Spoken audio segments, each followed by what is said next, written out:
Good morning. It's Ayya Vimala, and today's Thursday, September the 24th. We're well into fall. I was talking with people in the Florida Blue Lotus group yesterday evening, and they were telling me suddenly their weather was really beautiful and that it's typical Florida weather. Their humidity drops about in half.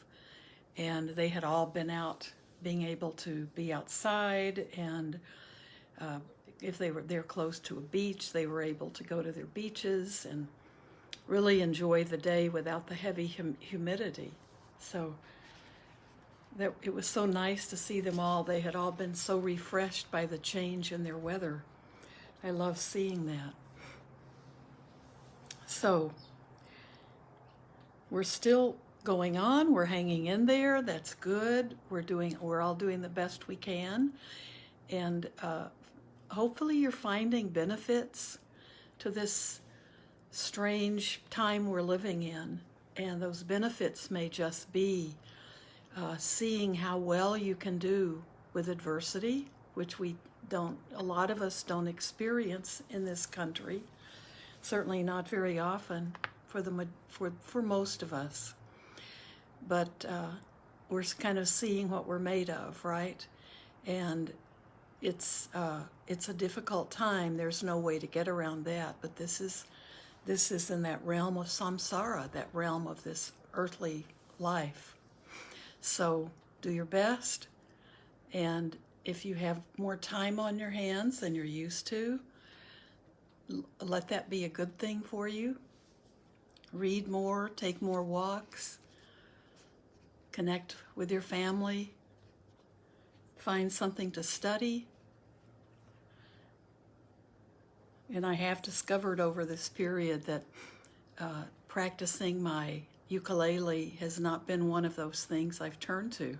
I feel like that was a surprise to me. I thought I'd be able to become a ukulele player, but it's not where my heart is usually. Usually I'd be reading or looking for a class to go to. So one thing I've learned about myself. So today I wanted to read another passage from this beautiful book, Peace and Kindness.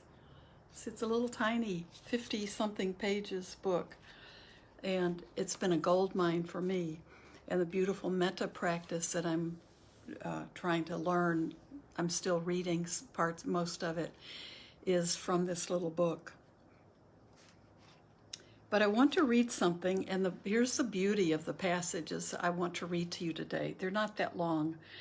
It's a book on metta, or this Reflections on Metta is the name of the essay I'm reading from today. Reflections on Metta. And remember, and it's Ajahn Sumedho, who's an American who was a Thai forest monk and was one of the people he was in England when Ajahn Chah built Amaravati and Chethurst, and then he came back to America to be involved or to lead the building of Abhayagiri, which is in California, Northern California. And it's a large, I've never been able to visit there, but a really wonderful place, a monastery or a training monastery. So this is the good thing about this is going to talk about some political things and about practicing metta in a political situation. But this was written in either 1990 or maybe earlier and put into this booklet, which was published in 1990. So it's not talking about our government, and it's very lightly touching on what was going on in Britain, in the UK at the time, when Margaret Thatcher was the Prime Minister.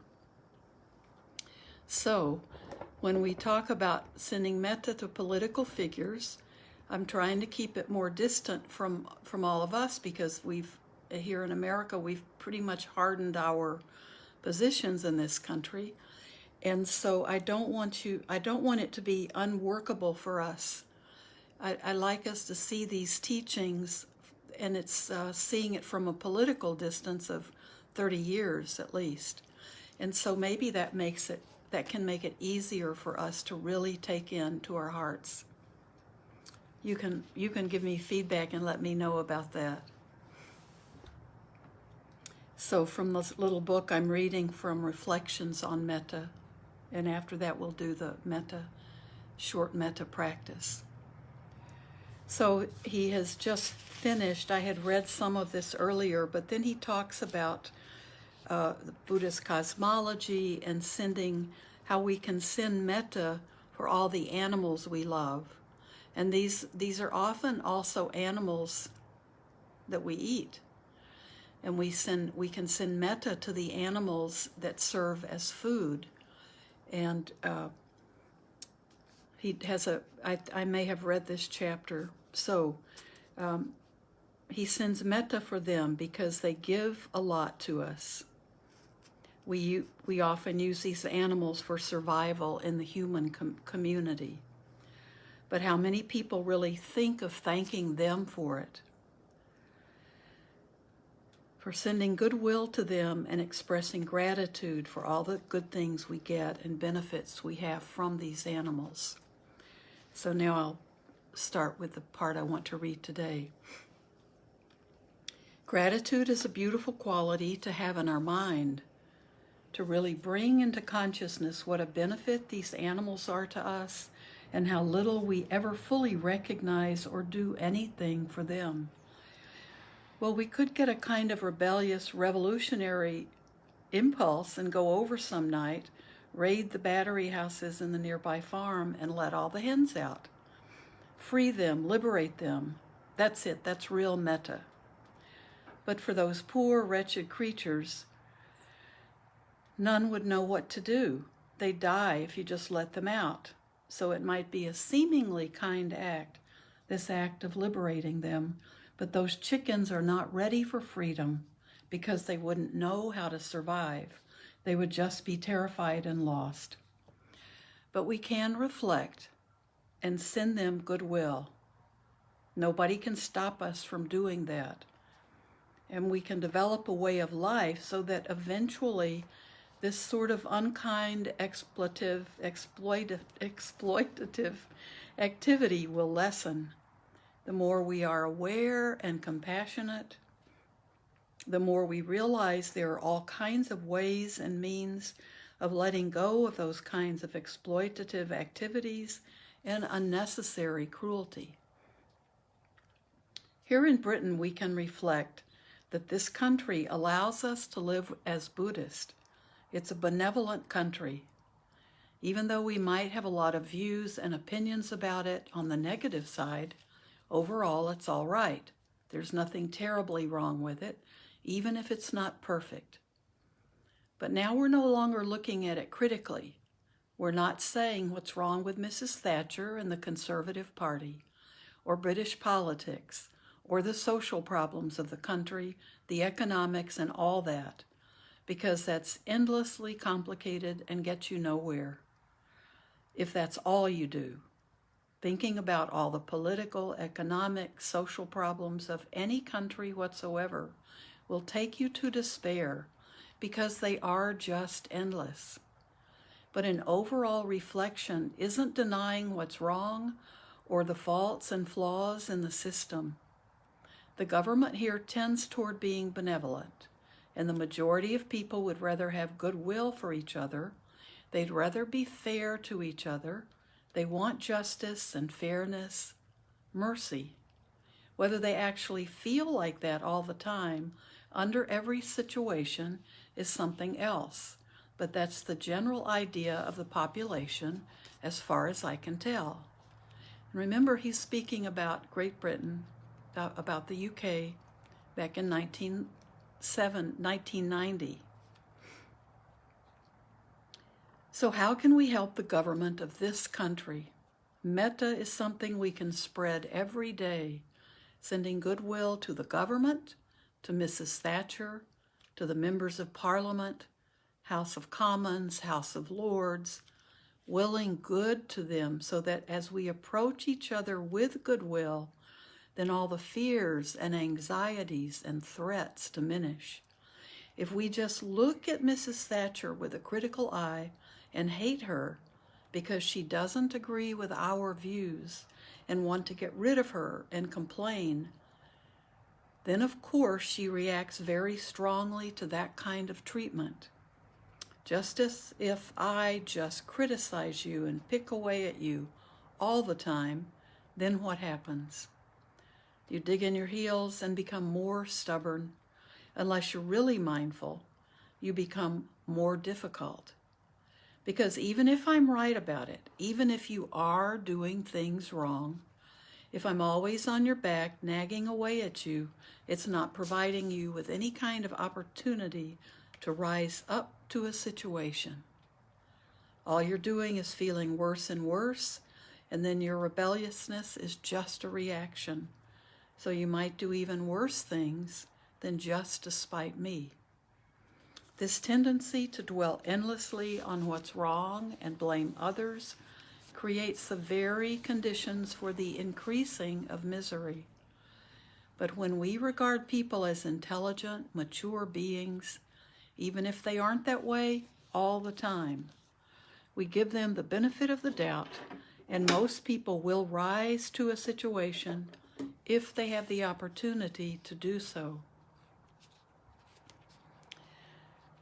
So please take all of that to heart, remembering we're using Margaret Thatcher and Great Britain in 1990 as our model.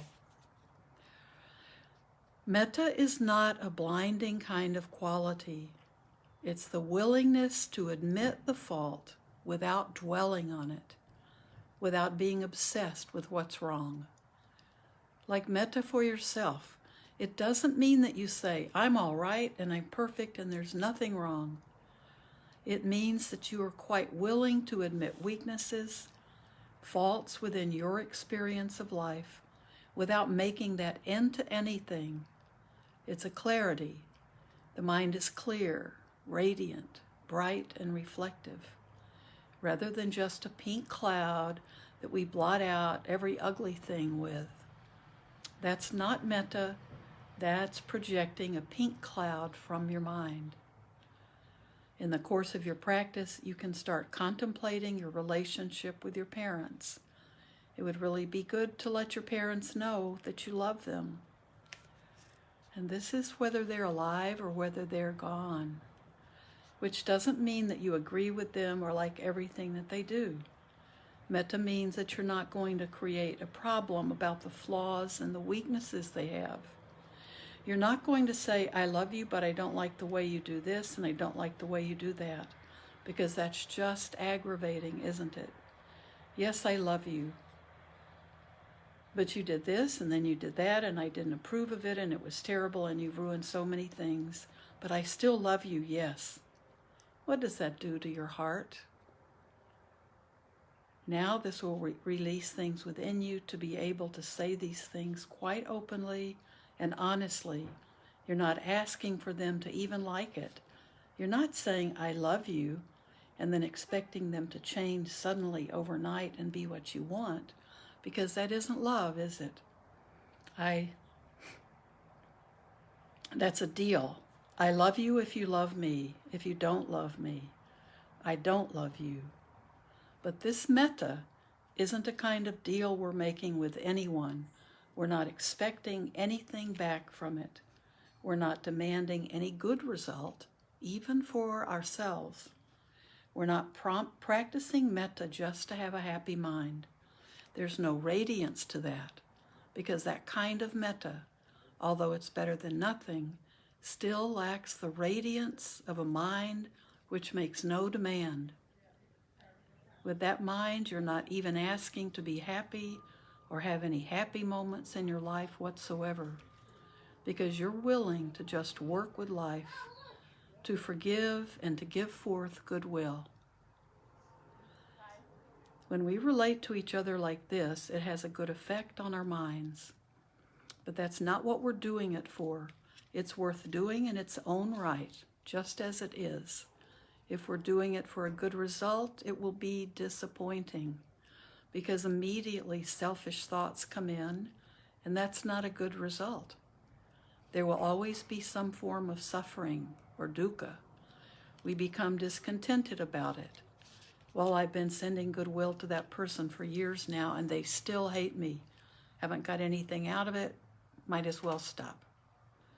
Then our goodwill is being sent with the idea of gaining something, of demand, expecting that they will appreciate it. So that's why it's important to understand the nature of the mind so that you begin to see the problem of selfish view. That is going to put a damper on every experience. It's always going to spoil every moment of your life as long as you're deluded in this way.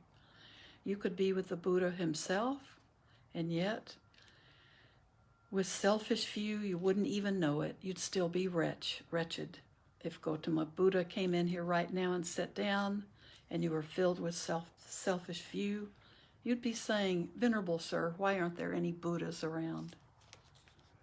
With people with whom we have a lot of resentment or bitterness towards, metta is a way of forgiving and reminding ourselves to let go of it.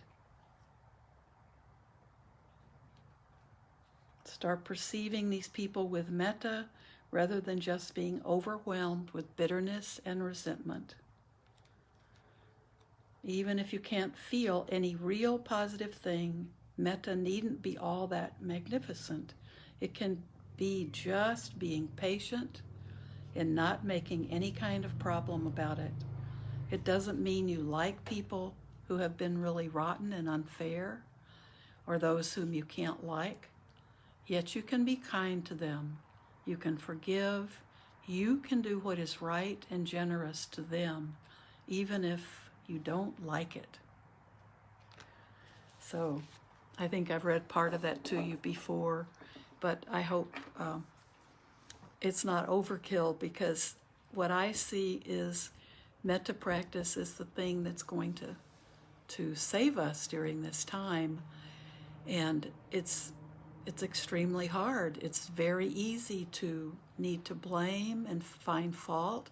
And even when our country is in a good place and things are running pretty well, it's our tendency, I think, as a nation, to always need, first of all, to find who's to blame when something happens.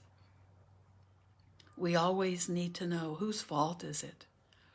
And when the Buddha taught, he said, when we need to find out all of those things, that's like being shot with an arrow twice. So the first one creates the injury. And the second one is that questioning, who did it? Whose fault is it? What kind of arrow is it? What kind of feather was at the end? What kind of tip was it? And we may die just trying to figure out where to place blame. So what we need to take care of first is that original injury, right? So I think our tendency is that even in good times. So it's not a surprise that we magnify it when things are difficult. But this is a time where we can learn to change that for ourselves personally. So when we practice metta, we practice it for everyone, even the Margaret Thatchers of our culture and our time. So we have a few minutes.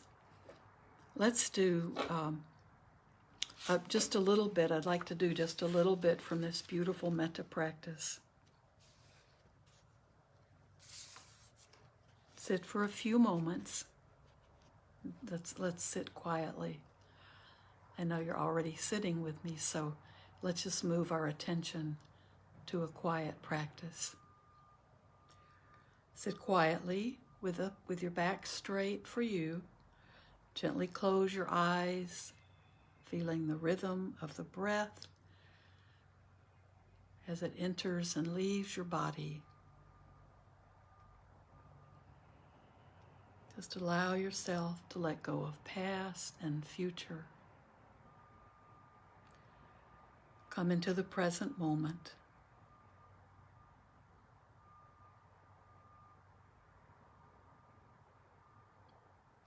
Bring your attention to the feeling of the body and accept your body. Accept this physical body just the way it is, with kindness. Whatever condition, however you're feeling today, or with pain you may have, or soreness, or concerns weighing you down, accept it just the way it is, with kindness. And allow yourself to accept all the feelings, all the sensations of this body completely.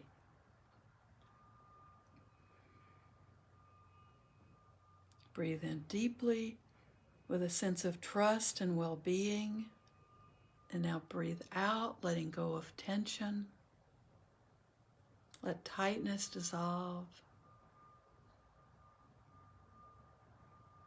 Then come back just to your normal breathing and observe your body as it breathes. Now imagine that light surrounded by you. Imagine yourself surrounded by light. If you like the color gold, then let it be a yellow golden light.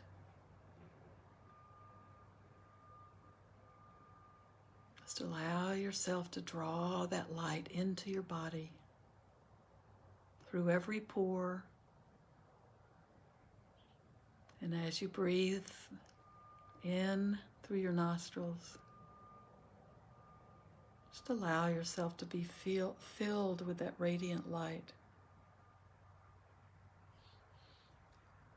And think to yourself, may this being be well.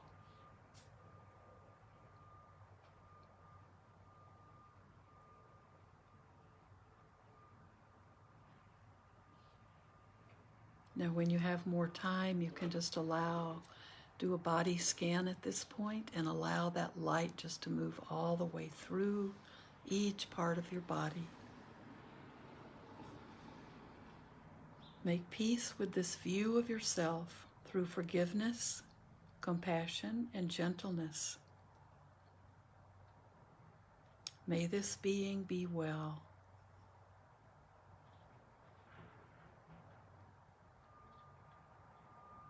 Now think of your loved ones.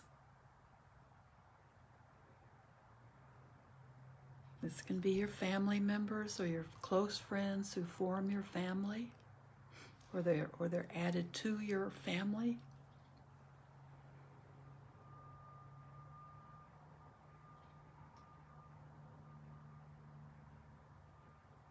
Just hold them in the light, the same light.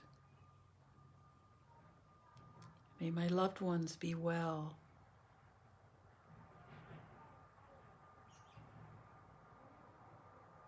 May they be at peace.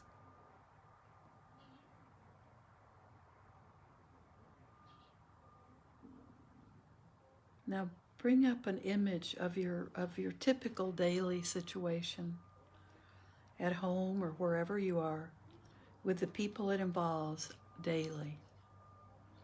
People you like or dislike, feel conflict with, love, fear, or worry for. May each one of these beings be well. Just put aside aversion, fear, worry, guilt. At this moment, allow yourself to be kind. Think of someone you know having a difficult time. Send these feelings of kindness towards them. Breathe in that light.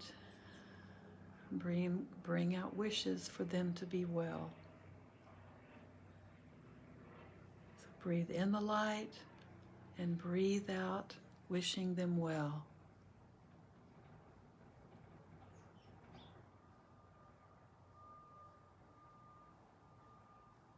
For someone who might be ill or stressed or anxious or going through a painful experience,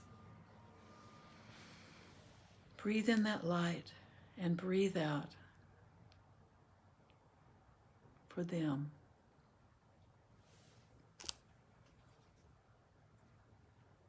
Gradually allow yourself just opening up more and more.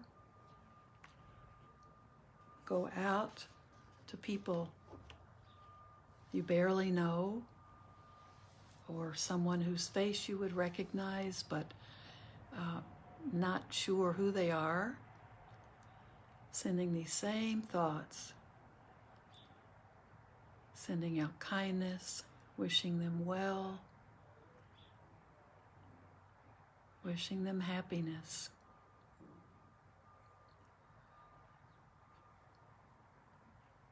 Now we really are moving out, acknowledging in your mind all the people you can conceive of in this world. This may be a faint feeling. The world is a big, big place. And we may be so caught up in our immediate situation that we've narrowed it down. But now, allow your heart to open. Just to allow everyone on this planet, in this world,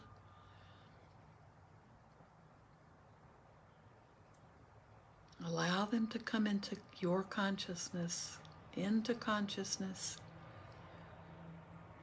That just means open up your heart to allow all the people in this world to be felt.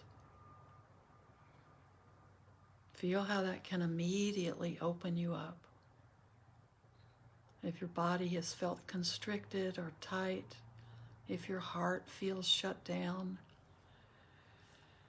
imagine everyone in the world, all beings. See what your mind does with that. It might be indignant about some people. Let go of that indignation for this moment. Allow a sense of peace to envelop all beings, the liked, the disliked, the familiar, and the unfamiliar. Just for this moment, allow that kindness to envelop every single being.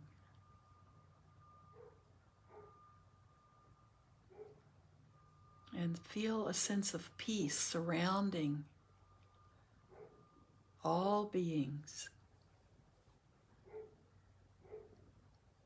And now we're moving back further as if we're out in space and look down on this entire planet. And extend the sense of peace to the entire planet we're on. The earth itself, the air, the layers of the atmosphere. Embrace it with your heart and surround it with light.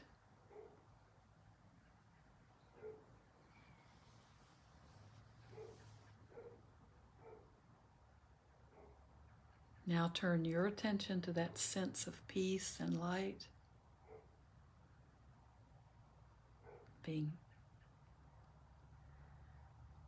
We're out in space, and feel that sense of peace and light. Allow it to expand outwards without limit, letting the sense of me and the world dissolve in the stillness of the present. Feel that connection with each other, with all of you who are spending time with me right now, and with all of the world, all that we can imagine and then beyond. We're all connected.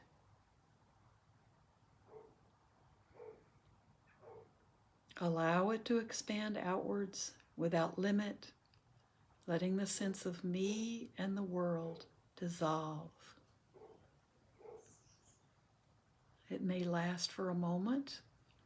You may be able to hold it a little bit longer, but don't worry when it passes away. You can practice this every time you can allow your heart to open.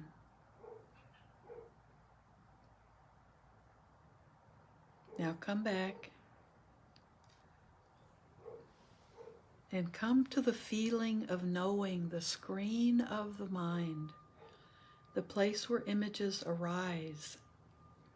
Let it be quite empty or quite full, choiceless, being illuminated by the soft light from the heart, light from the breath, warm and gentle, beginning, letting go,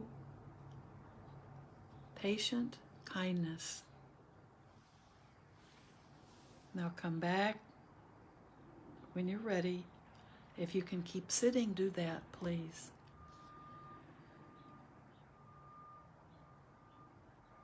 And I think remembering those words, patient kindness, allow for yourself and for others that patience. Allow this kindness for every being and that unlimited radiance of it. Be patient with it, with yourself, with other people, with other living beings. Don't be demanding, just keep practicing patient kindness.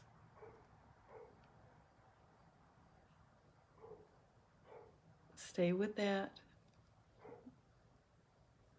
And when you are ready, you can slowly open your eyes. But if you can, keep sitting. I'm leaving now.